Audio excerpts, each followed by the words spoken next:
Assalamualaikum warahmatullahi wabarakatuh. Alhamdulillahirrabbilalamin. Wabihi nasta'in wa ala umuri dunya waddin.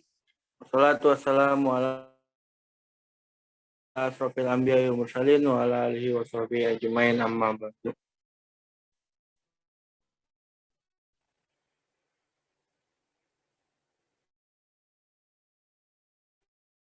Kami dari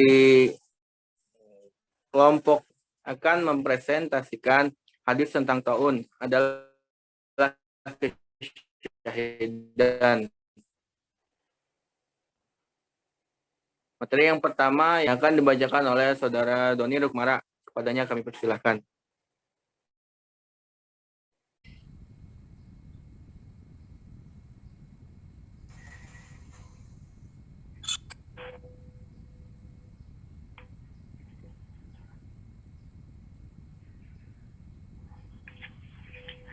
Bismillahirrahmanirrahim. Baik, saya di sini akan membacakan hadis tentang wabah taun. Bismillahirrahmanirrahim. Hamid hadatsana Hamid bin Umar al-Bakrawi hadatsana Abdul Wahid yakni bin Ziyad hadatsana Qasim an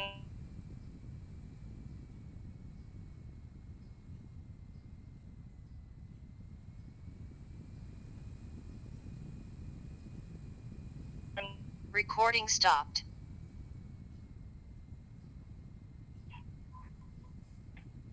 qultu bil-taun qalat faqala Recording in qala progress. Rasulullah sallallahu alaihi wasallam at-ta'unu syahadatun likulli muslimin, rawahul Muslim.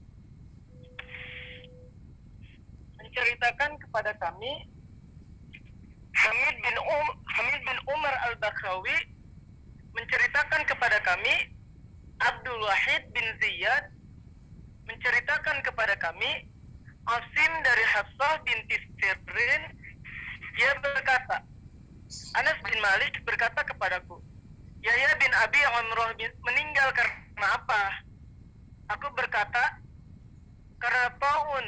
Lalu Anas berkata, Rasulullah Shallallahu Alaihi Wasallam bersabda, taun adalah kesyahidan, dihitung syahid bagi setiap Muslim.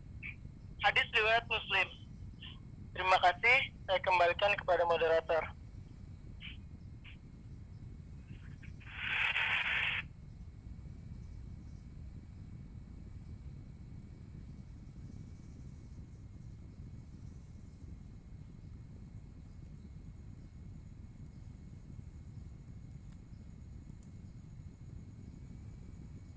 Baik, terima kasih kepada Saudara Doni yang telah membacakan hadis dan terjemahannya. Selanjutnya, pemaparan materi akan disampaikan oleh Saudari Windy Eka Putri. Kepadanya kami persilahkan.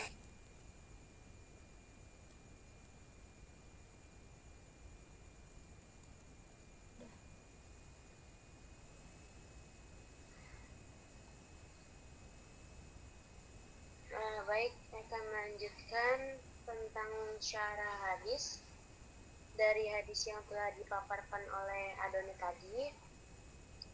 Ibnu Hajar al-Asqalani memaparkan perbedaan pendapat mengenai penyebab orang yang mati syahid disebut syahid, yang diantaranya pendapat An-Nadir bin Sumail, karena orang yang mati syahid hakikatnya dia itu hidup seakan-akan ruhnya hadir dan menyaksikan.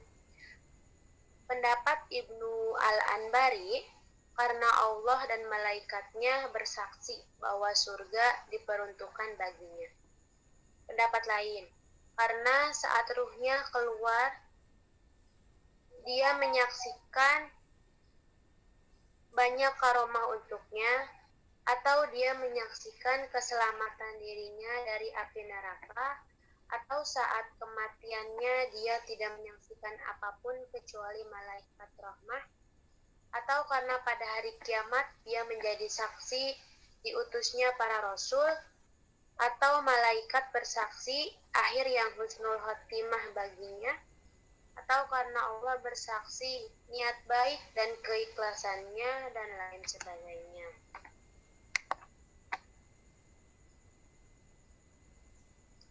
Ibnu Hajar juga menyebutkan beberapa hadis yang menjelaskan macam-macam kematian yang termasuk ke dalam syahid. Hadis Abi Malik Al-Asy'ari secara marfu, siapa yang mati dibanting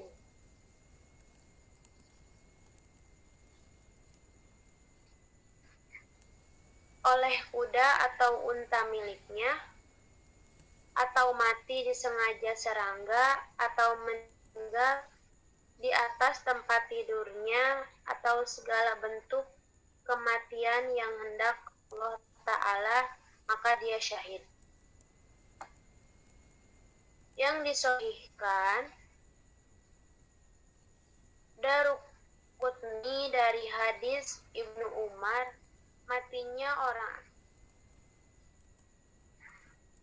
asik atau tak dikenal adalah syahid. Riwayat Ibnu Hibban hadis Abu Hurairah, barang siapa yang mati terikat, dia mati syahid. Dan riwayat At-Tabrani dari hadis Ibnu Abbas secara marfu, seseorang yang mati di atas tempat tidurnya di jalan Allah adalah syahid. Sekian yang dapat saya jelaskan. Saya kembalikan kepada moderator.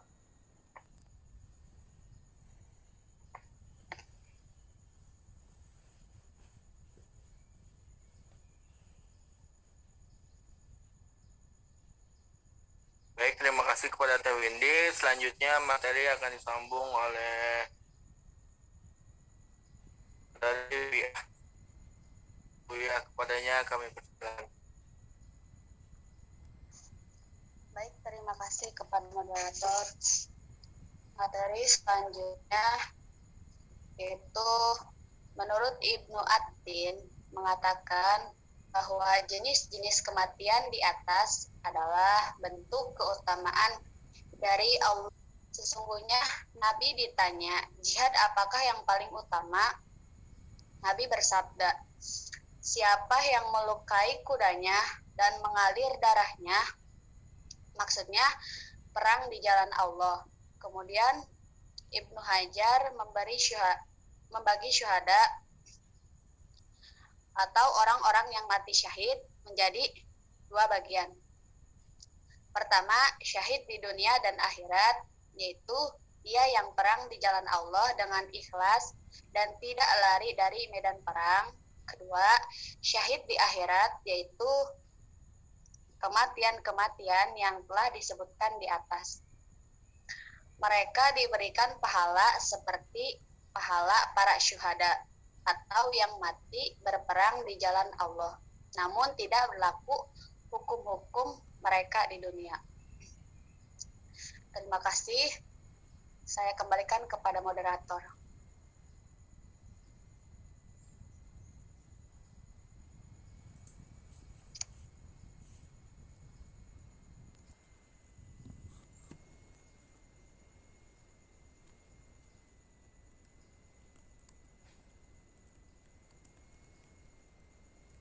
Terima kasih atas pemaparannya dari saudari Nurul Robiatul Adawiyah.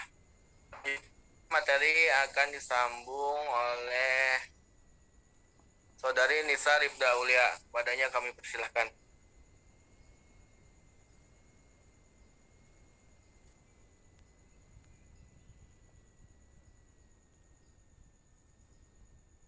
Baik, terima kasih kepada moderator yang sudah memberikan waktu. Di sini saya akan melanjutkan pemaparan sebelumnya. Kesyahidan itu diterima sebab sabarnya seorang muslim. Seseorang muslim itu menerima takdir. Dia percaya apapun yang terjadi itu tidak lepas dari qada dan qadar Allah Subhanahu wa taala. Menurut Al-Jurjani, pengertian takdir itu adalah sebagai berikut. Khurujul mumkinati minal adami ilal wujudi wahidan ba'da wahidin mutabaqan lil qada wal qada'u fil azal wal qadru fi ma la yazalu wal farqu bainal qadri wal qada wa annal qada'a wujudu jami'il mawjudati fil lawhil mahfudhi mujtami'ah wal qadaru wujuduha matafarraqatan fil a'yani ba'da husuli syaraitiha. Selanjutnya dikembalikan kepada moderator.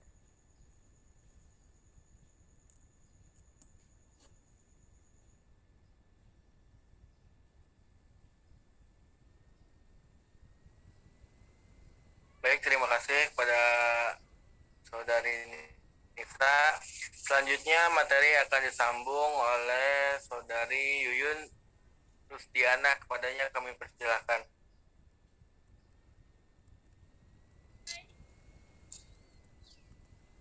Oke, terima kasih kepada moderator. Selanjutnya, arti dari hadis sebelumnya. Artinya bahwa qadar adalah keluarnya sesuatu yang mungkin dari tidak ada menjadi ada, satu persatu sesuai qada. Qada telah ada di zaman azali, sedangkan qadar masih terus terjadi. Perbedaan antara qada dan qadar adalah bahwa qada itu keberadaan semua hal yang ada di lauh mahfuz dalam keadaan semua terkumpul. Sedangkan semua wabah virus ini juga jauh sebelum dunia ini diciptakan, virus corona sudah tercatat di lauh mahfuz. Nah, segala sesuatu yang ada dan terjadi di dunia ini tak lepas dari qada dan qadar Allah itu. Sementara sesuatu ada dan terjadi pasti karena suatu hikmah yang akan diberikan oleh Allah, pun sebuah virus atau penyakit yang mewabah. Selanjutnya, nah jadi pelajaran yang dapat diambil dari hadis tersebut, di antara rahmat Allah atas umat Nabi Muhammad adalah menganugerahkan kematian yang menyamai derajat para syuhada. Di antara kematian tersebut adalah orang yang meninggal karena suatu wabah. Insya Allah, jika kehendak Allah, semua yang terjadi itu, insya Allah akan menjadi termasuk yang terkena virus corona, semuanya insya Allah menjadi syuhada. Terima kasih. Kembalikan kepada moderator. Alhamdulillah, pemaparan materi telah selesai. Selanjutnya kami buka sesi pertanyaan. Pada rekan-rekan yang ingin bertanya, kami persilahkan.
Selanjutnya kami membuka sesi pertanyaan. Pada teman-teman yang ingin bertanya, kami persilahkan.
Ada pertanyaan masuk dari Cindy Pratiwi. Assalamualaikum warahmatullahi wabarakatuh. Izin bertanya, apa yang harus dilakukan seorang mukmin yang terkena taun agar tetap mendapat pahala dari Allah Subhanahu wa taala? Terima kasih kepada saudari Cindy Pratiwi. Untuk jawabannya, izinkan kami untuk mendiskusikan terlebih dahulu. Terima kasih.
Baik, izin menjawab pertanyaannya dari Teh Cindy.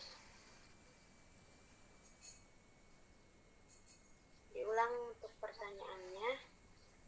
Apa yang harus dilakukan seorang mukmin yang terkena taun atau wabah agar tetap mendapatkan pahala dari Allah?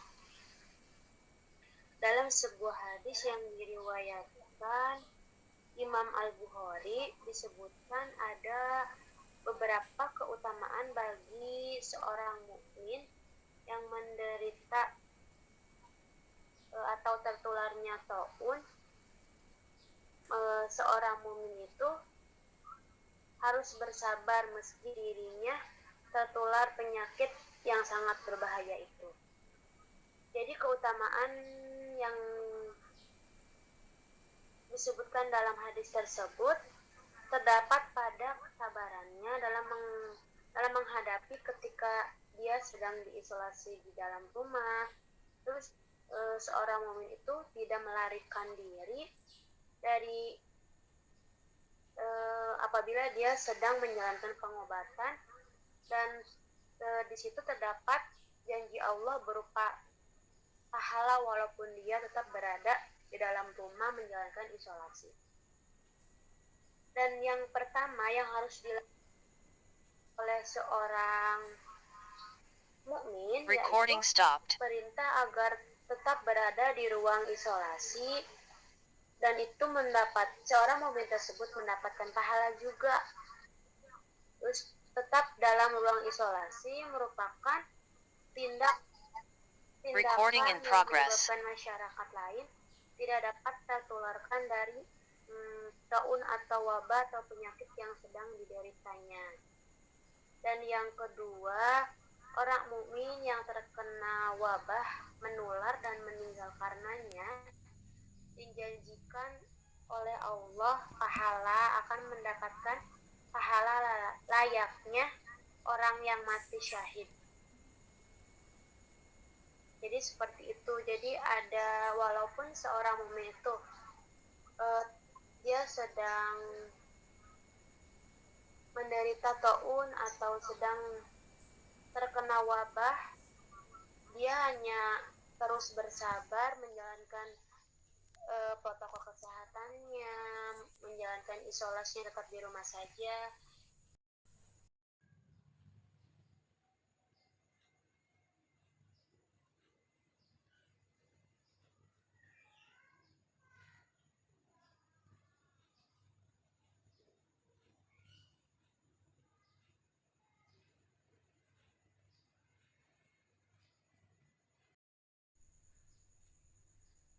Bila pertanyaan dari saudara Cindy telah terjawab, barangkali dari teman-teman yang lain ada yang ingin ditanyakan kembali, kami persilakan.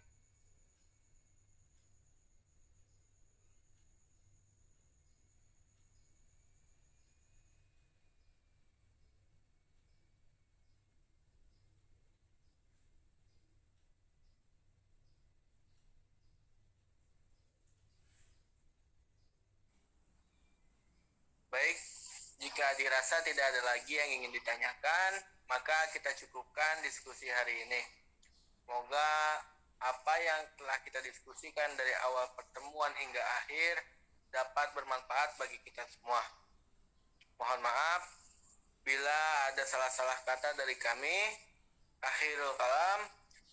Ihdinash shiratal mustaqim, wallahul muwaffiq ila aqwamit thoriq. Wassalamualaikum warahmatullahi wabarakatuh. Waalaikumsalam warahmatullahi wabarakatuh.